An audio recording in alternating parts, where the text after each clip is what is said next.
Hello, everyone. I'm here in a very special edition of Through Conversations podcast. Joining me today is Professor Noam Chomsky for a second time. Last time was a year ago almost, and we weren't expecting to have this conversation in such a turnaround of events around the whole world. And I'm very glad to have you with me again. It's a tremendous honor. Some listeners of the podcast regarded our conversation as one of the best, and I hope we do justice to yourself, and I hope we get to the truth point of things. So thank you for joining me, Professor. Pleased to be with you again. Yes, I'm very glad, and the I would like to discuss a lot of things with you, and I know we're short on time. Time is sometimes our enemy, and we've seen how the world has shaped now in terms of the Ukraine Russia crisis, the conflict, the war. And I've seen some of the things you've been mentioning about how to reach a peaceful ending to this, hopefully. And you argue that in order to end this conflict, the two nations must agree on a settlement. And I'm curious to know, how do you see this unfolding, and how would that settlement look like for the whole international affairs? It's been well understood for some time what the terms of a general settlement are. Uh, Unfortunately, two major powers who might help implement it are refusing to. One is China, which is properly criticized for its unwillingness to engage in negotiations. The other, much more significantly, is the United States, which is exempt from critical analysis within our highly indoctrinated culture. But there are highly respected analysts, some of the most respected, who do talk about it. One doesn't hear much of them, but they're there. One of the most important is Ambassador Chas Freeman, one of the most respected members of the diplomatic service, deeply involved in these issues since the 1990s, when he was one of those who was working on the Partnership for Peace intended to accommodate Russia in a peaceful system. This was undermined by Bill Clinton when he, mostly for domestic reasons, domestic politics, uh, decided to break the firm commitment of the United States and Germany and NATO explicitly not to extend NATO powers to the east of Germany. Well, his position, clear, I think correct, is that the US is refusing to engage in what he calls diplomacy and statecraft. And worse, is setting up conditions which make these harder to achieve. Uh, that's not a discussion that's allowed in the United States. We're supposed to keep to trying to figure out what's in Putin's twisted mind and so on, which we don't know. There's one way to find out whether Russia would agree to a settlement in these terms, to try. There's no other way. President Zelensky has put forward basically these terms. I could go into the details, but essentially the terms that have long been understood. They require neutralization of Ukraine, meaning that Ukraine should have a status rather like Mexico or Austria. Uh, no infringement on sovereignty, but they can't engage in military exercises with hostile powers, can't emplace weapons aiming at the United States or Russia. All of this is simply understood in the case of Ukraine, in the case of Mexico, by treaty in the case of Austria.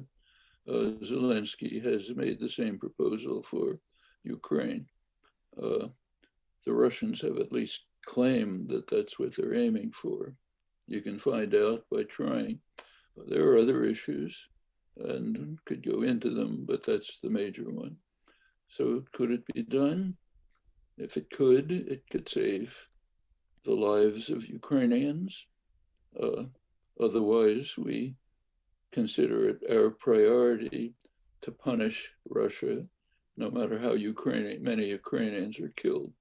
As Ambassador Freeman puts it, to fight Russia to the last Ukrainian. That's the other possibility, the one we're in fact pursuing. Some of the proposals are, I must say, pretty amazing. So take a look at this morning's New York Times. There's an important contribution by a distinguished liberal voice, uh, Professor Emeritus Lawrence Tribe, Harvard Law School. His suggestion to deal with the crisis is to step up the punishment of Ukraine. I'm virtually quoting now, though it's hard to believe these words. To punish Ukraine, to punish Russia, by following the precedent that George W. Bush used when he punished Iraq in 2003 by withholding their funds. Bush punished Iraq in 2003. It's hard to repeat these words. Did Bush do something else to Iraq to protect it in 2003? Well, if you mention that, that's what's called whataboutism, one of the devices used to prevent any departure from the party line. But if we can manage that, we might recall that something else happened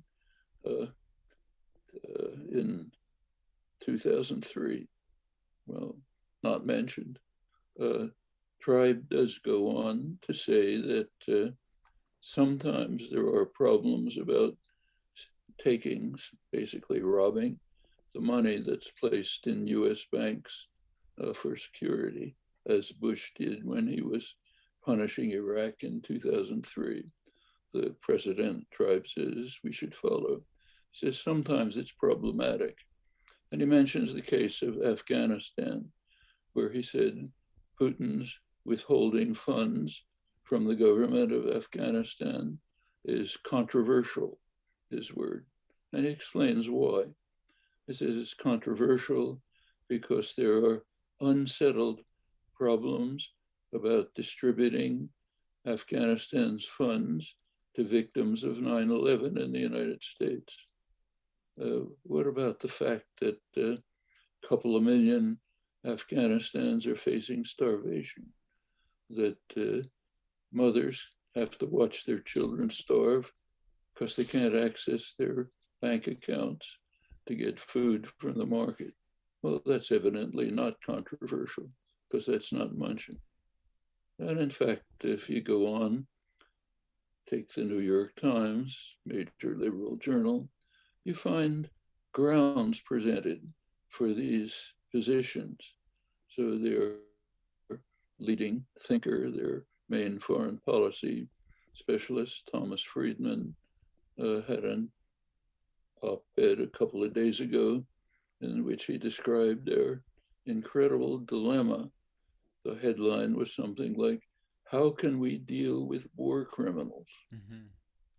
How can we deal with war criminals? Can you think of any? Well, only if you commit the sin of what's aboutism and look at the actual world.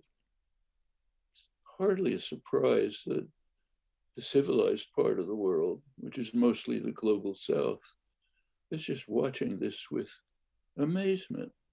What's going on in this insane country, which incidentally has Europe in its lap at the present, even crazier in some ways. Yes. No, but it's the first time I've ever witnessed a war, a full-out war in my life, and it's hard to discern between truth and noise. It's hard to, you know, rationalize that a war is happening, and we can see it real time in social media, everyone commenting on it, everyone speaking about it, and actually just talking about it. We don't know what to do. And personally speaking, I believe that if you wanted to say something, go ahead. First of all, I think we do know what to do. A war, let me first make a side comment. This war is horrible enough, but it's nothing like a major war. The number of they're hideous atrocities. The death toll is in the thousands. It's not like the US invasion of Iraq. It's not like the destruction of Indochina. Those are major wars. Mm. This might turn into a major war if you drive Putin and his clique, if you drive their back to the wall. They might, in fact, do what they could do. They might turn to the kinds of tactics that the US uses, like saturation bombing of heavily populated areas, chemical warfare. There are now concerns about unconfirmed reports that Russia might use chemical warfare. The Secretary General of of NATO said if they do, all options are open: nuclear war, anything else. Notice if we again agree to accept the sin of whataboutism, there are victims of chemical war dying right now. Are we doing anything about it? Are we doing anything about the deformed fetuses in Saigon hospitals right now?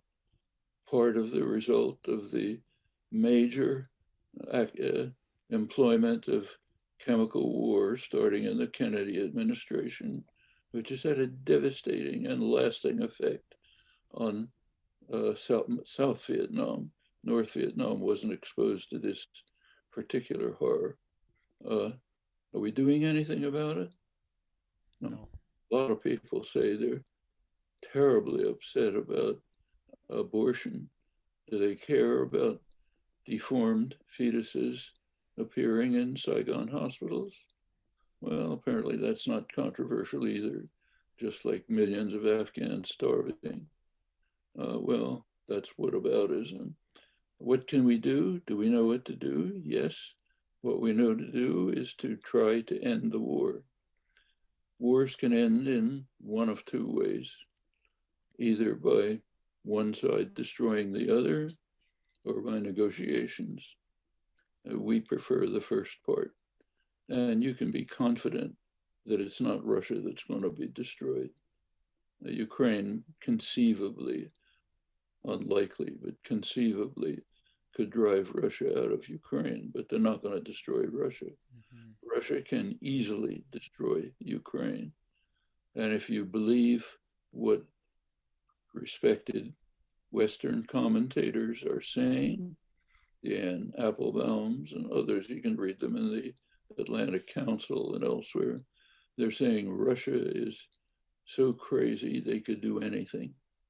So therefore, we have to refuse negotiations and ensure that Russia destroys Ukraine. That's the logic. Hmm. Okay. It's kind of interesting. And this is respected.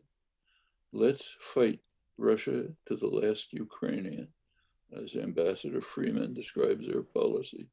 Well, maybe it'll come to that, but there's a way out, negotiations. And as long as we refuse to participate in them, they're unlikely to get anywhere. And we might recall something else that Ambassador Freeman and others point out. The US is not just refusing negotiations, it's undermining them. The press won't report it, Yeah. but you can be sure that Russian intelligence looks at the White House webpage and sees what's there.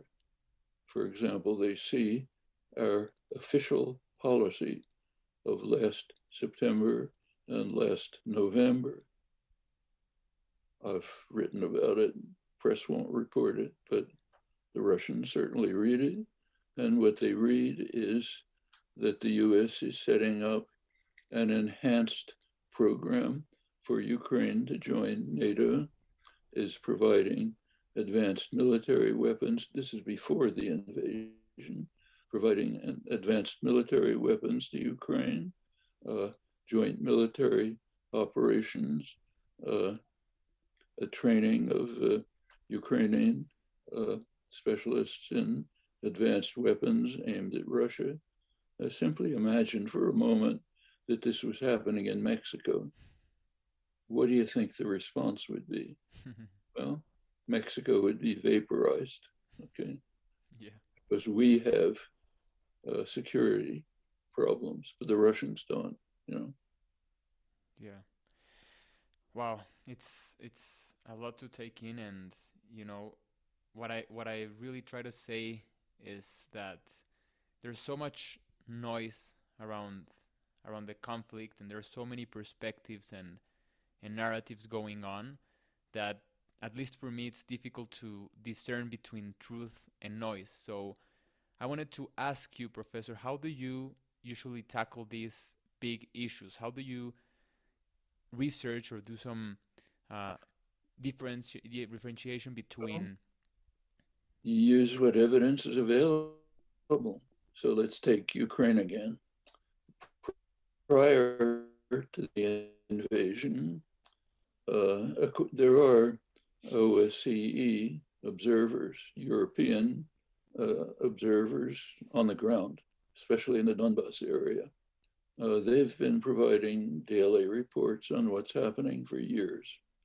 According to their reports, uh, there's escalating, has been before the invasion, escalating violence in the Donbas area. They estimate maybe 15,000 dead, uh, overwhelmingly in the border areas.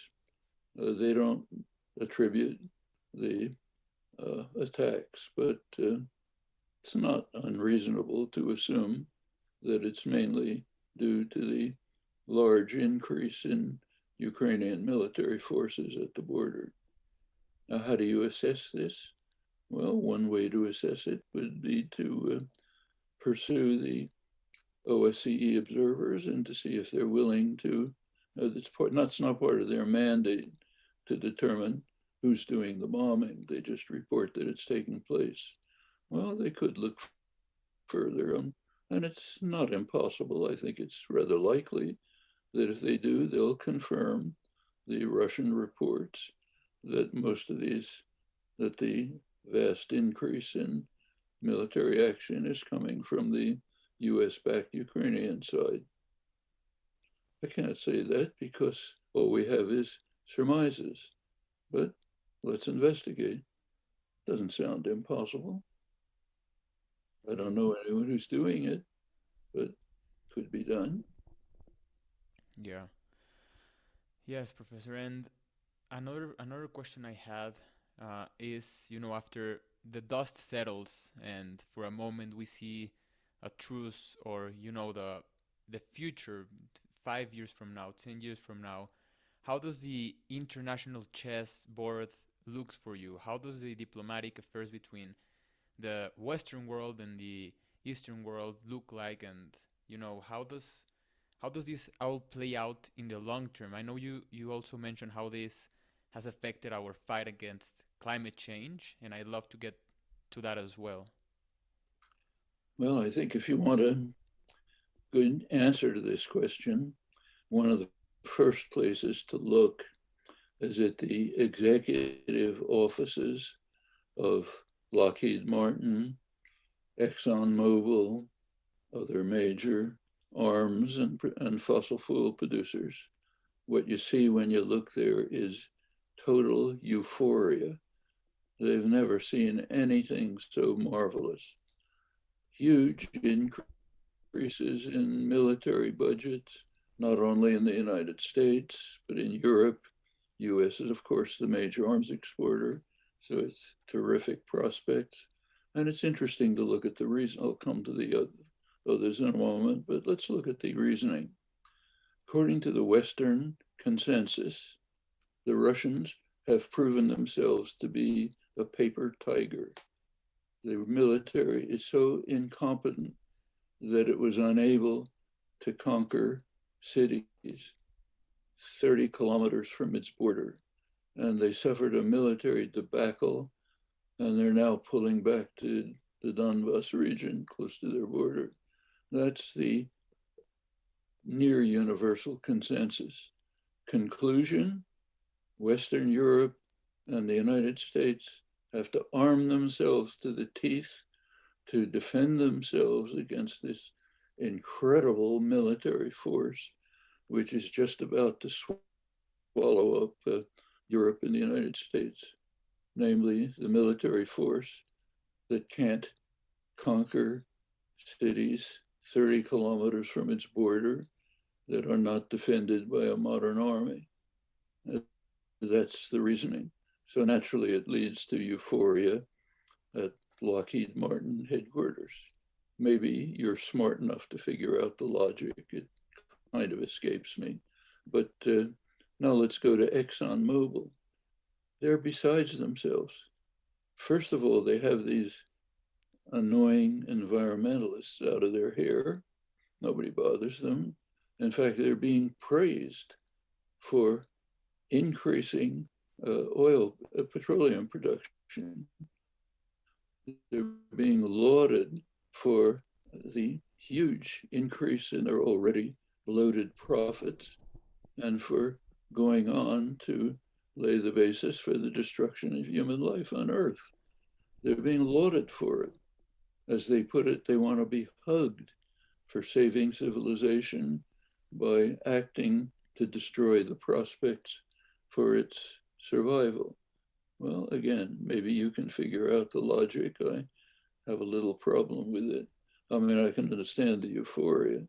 I mean, profits are just going through the roof and they're no longer under any criticism. But what about the rest of us watching this spectacle? It's kind of interesting. You can understand why the global south, the more civilized part of the world, is looking at all of this with just disbelief. Mm-hmm. What's going on in the heads of these lunatics? Yes. No, it's incredible. It's overwhelming, overwhelming to say the least.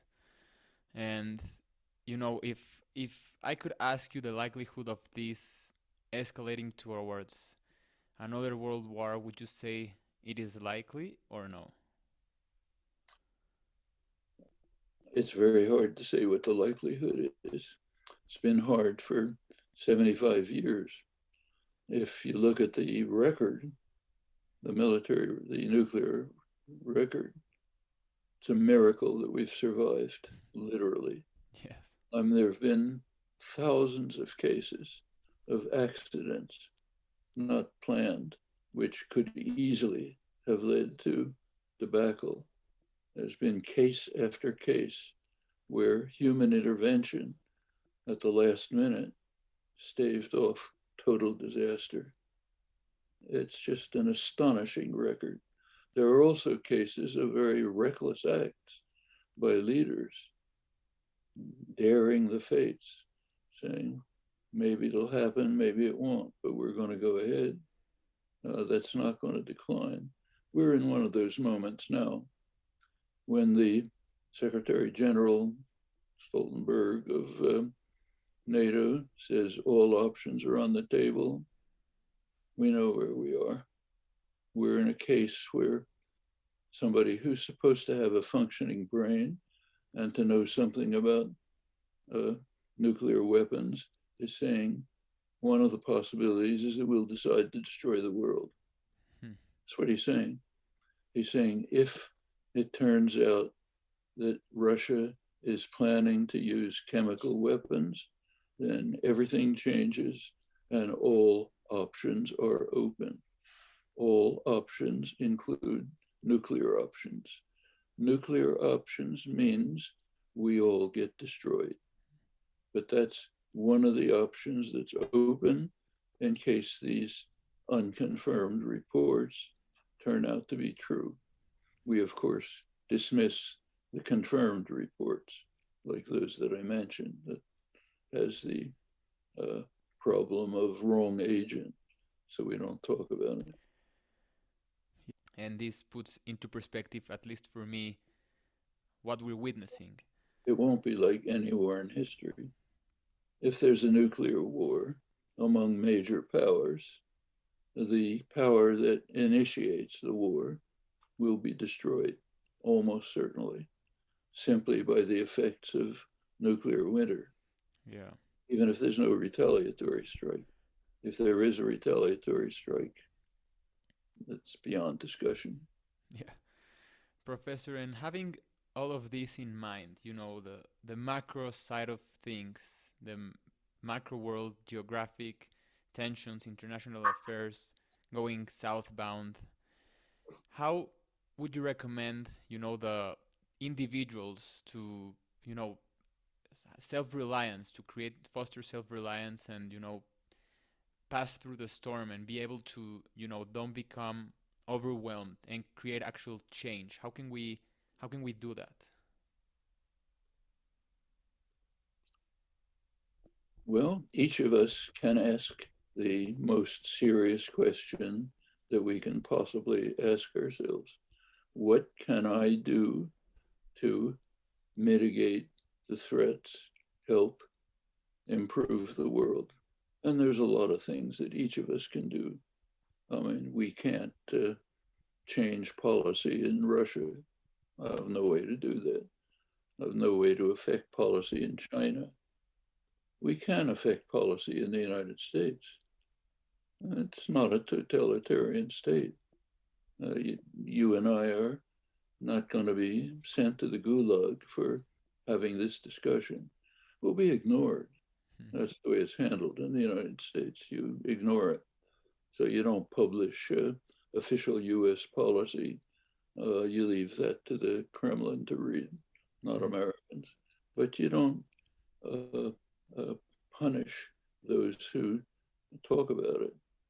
Well, that means we can. We can organize, we can act. It's often succeeded in the past.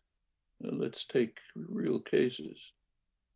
In the early 1980s, there was a serious buildup of tensions that might have led to nuclear war. There was a huge popular up, uprising in Europe and the United States, maybe the largest in history. Enormous mobilization against Reagan's escalation of the war had an effect. In 1987, uh, Reagan and Gorbachev reached a very important treaty, the INF Treaty, which restricted the use of, uh, eliminated, in fact, all short range missiles in Europe and Russia. That was very important. It sharply reduced the threat of war and improved the situation enormously until 2018, when President Trump, in his commitment to destroy everything in sight, also ended the INF Treaty, the Reagan Gorbachev Treaty, and to show that he really meant it, tell the Russians, I mean this, he immediately within days, launched missiles that violated the treaty. Obviously, they'd been prepared and set up to. So this is telling the Russians, take it or leave it. We're placing you under great military threat. Well, the Russians didn't say thank you. They responded by, as you'd expect. So we've escalated that threat. Well, in the early 1980s, popular mobilization sufficed to end it. It can again. You don't have to sit here and watch this happen. And the same is true on the climate front. I mean, in the United States, in Congress, there is a resolution introduced by Alexandria Ocasio Cortez, young representative who came in on the Sanders wave, and Ed Markey, senior senator from Massachusetts, been involved in environmental issues for many years. Now, their resolution is a detailed, feasible proposal as to how to reach the announced goals, which would, in fact, uh, allow for a livable Earth. Well, it's a resolution, not legislation. Mm-hmm. Here's where people come in. It's going to stay a resolution and not become legislation unless there are major popular forces that break through the congressional impasse. Now, of course, the Republican Party is 100% opposed. They're in the pocket of the fossil fuel industries. They don't care what happens to the world or anyone else. That's, that too can be changed. It's not permanent. You go back, say, to 2008, which is not ancient history. John McCain climate plank in his program. Not great, but it was at least something. Congress, Republican Congress, was beginning to consider some kinds of actions. Well, what happened? The Koch brothers energy conglomerate, which had been working for years to try to keep the Republican Party in line as a denialist party, went into action with a huge juggernaut, uh, massive lobbying, warning Republicans they'd run right wing primary candidates against them, bribery, astroturfing. The Republicans 100% collapsed. That's the level of integrity in the party. Since then, 100% denialist. But 2008 is an ancient history. Something can be done about that, and also about the Democrats. There are a handful of Democrats, Joe Manchin is the most famous, who are insisting that we race to disaster. He happens to be a coal baron himself, and the leading recipient of funding from fossil fuel industries in current Congress. He happens to be acting in opposition to his own constituency, the mine workers in West Virginia, his state. The mine workers, United Mine Workers, have accepted, in principle, a transition program which would support them as they deserve to be supported as they make the move from coal mining to working in uh, sustainable energy, uh, other forms of occupation, Mm-hmm.